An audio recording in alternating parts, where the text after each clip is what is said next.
switching from DC to Marvel, a trailer that just kind of came out of nowhere. And I'll be honest, it's fine. It's not a bad trailer, but granted, there was that leaked trailer that I in no way, shape, or form saw what that leaked trailer looked like before for Ant-Man and the Wasp Quantumania that dropped, I Mm-hmm. believe, at CinemaCon. But they dropped this trailer, and I'm going, it's fine enough. It's a teaser trailer, so I'll give it a pass for that. Um, but Josh has always been more of the Ant-Man person than me. Like, Yeah. I like the first two; they're fine. I think the second one's better than the first, but Yeah. it's nice that at least this time Ant-Man seems to be heavily involved with the future direction of the MCU. And I know some people will be like, well, he was really important because he's the reason for the quantum realm, and the quantum realm was important in Endgame. But I'm like, yeah, he gets to kind of be the hero in Endgame. Here, he kind of gets to be the eternal bad guy because it looks like he's going to unleash Kang on all the universes, Mm-hmm. which should be very interesting to watch. Josh, as the bigger Ant-Man fan of the two of us, what did you kind of think of this Ant-Man and the Wasp trailer? Um, First of all, I loved your comment when I first sent you a text about it. I'm like, well, that's where the CGI budget went because golly, does this trailer look amazing? At the very least, the visuals are incredible and something unique. Which is, I think, obviously, if they're going to be going down to the quantum realm, that's something that you would need. The trailer's fine. It does the job of getting you kind of intrigued into this movie's going to be about. Um, I also like when they said that Kang's going to be the bad guy or whatever. We were like, okay, yeah, that makes sense.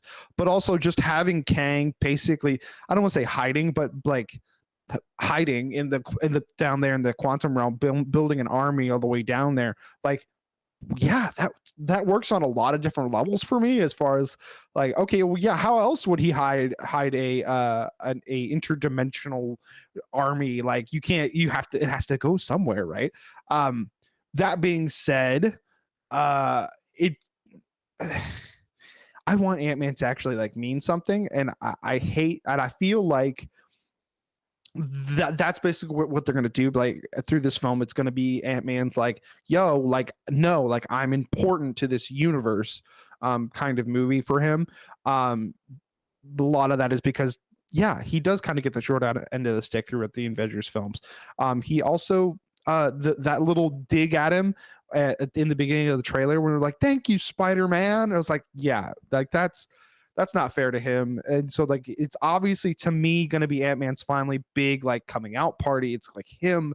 It's going to be like, "Oh, all right, cool. This is Ant-Man." Having his daughter involved is super interesting as well to me. I'm not nowhere near as hyped from this trailer as I was the Wakanda Forever trailer, that first big trailer. However, I'm just excited in general to like finally see Ant-Man get his day in the sun.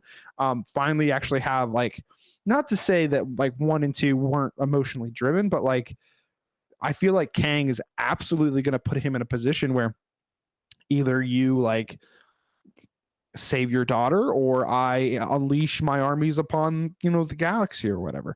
So I absolutely think that while it will not be directly his fault, and something Ant-Man does throughout this film, or a couple choices that he's going to have to make in this film, is definitely going to cause. That's what's going to be the cause of the rest of the multiverse saga. It's not necessarily going to be. I mean, it's Kang driven, obviously, but like at the very least, it's not going to be. Well, I'm Kang and I've been in the quantum realm and I think it's time to come out and do my thing now. Now it's like, no, Ant-Man's the reason he's gonna finally come out of hiding. Yeah, when it comes to Kang, Josh and I have made it very clear that we are huge fans of Jonathan Majors. I'm excited to Oh see what he yeah. brings to the table as Kang. I cannot wait for Jonathan Majors to just murder Michael B. Jordan in Creed 3 because he absolutely will. Um, I don't think this trailer does a very good job of making me realize why I should be afraid of Kang. Yeah. Like, Yeah. he's just kind of there, like I was a mysterious figure. Granted, he looks spectacular. And honestly, I think they translated his comic book look a whole lot better than I had any expectation of them doing. I like Yeah. that the lines on his face are scars. I'm going, ah, cool. that makes sense. Even the blue actually really, really works. They even have the flowy green robe with the purple. I'm going, okay, if you can translate Kang, I'm not really worried about how you're going to translate Doctor Doom someday. Yeah. I mean, in a few months. I'm not letting that go. I kind of Yeah, do it's gonna believe those happen. theories. Yeah, I think this trailer needed to establish what the threat was better. Like, not Jen. Is it Janet Van Dyne? Is Michelle Pfeiffer's character, or is Oh yeah, that, yeah, or is yeah, yeah, that yeah, yeah. Evangeline Lilly's character?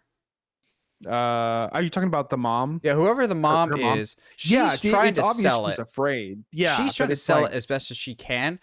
But I think there was another trailer that they showed at CinemaCon that, according to some of the the dialogue that was leaked out of that, that does a better job of establishing Kang. There's a line in one of those trailers that Kang just looks at Ant-Man and goes, "Avenger, are you one of the ones that I've killed?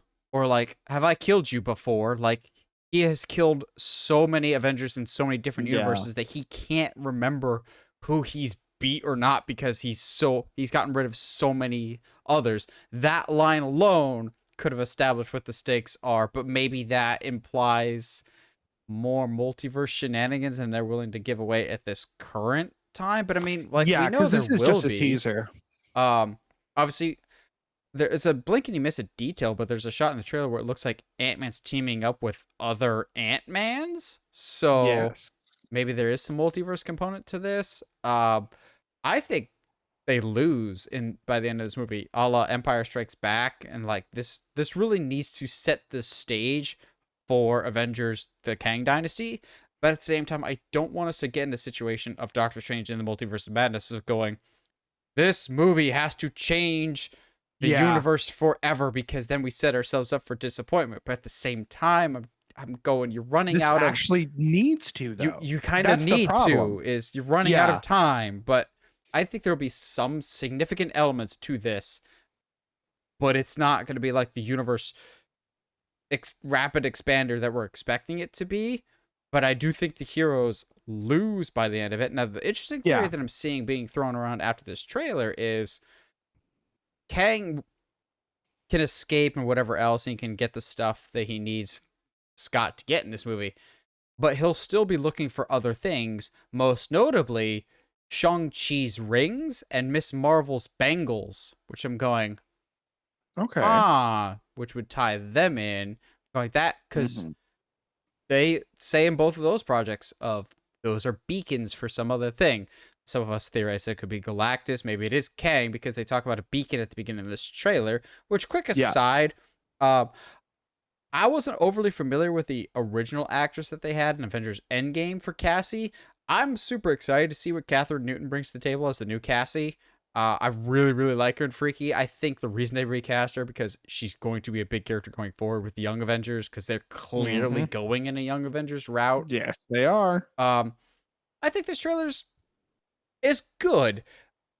I get that it's a teaser. It just didn't show me what the stakes are, and I think they could have shown a better job of why are we afraid of Kang as opposed to like Thanos or Ronin. Like, yeah, they're an imposing presence, whereas without any form of technology, as he currently stands, Kang doesn't seem terrifying. He will be, but you gotta enforce that to us. You gotta tell us Yeah. why we should Yeah. be afraid of this all powerful being.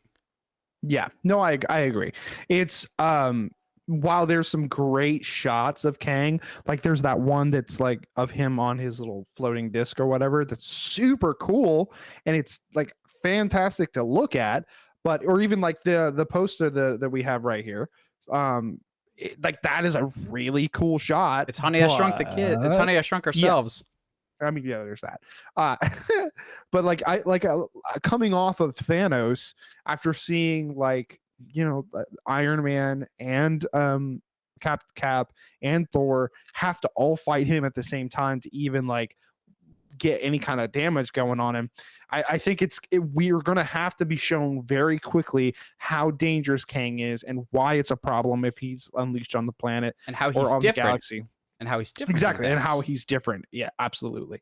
But also don't make him so overpowered that when we get Galactus, we have to like be like, it's another Death Star. But you know what I mean.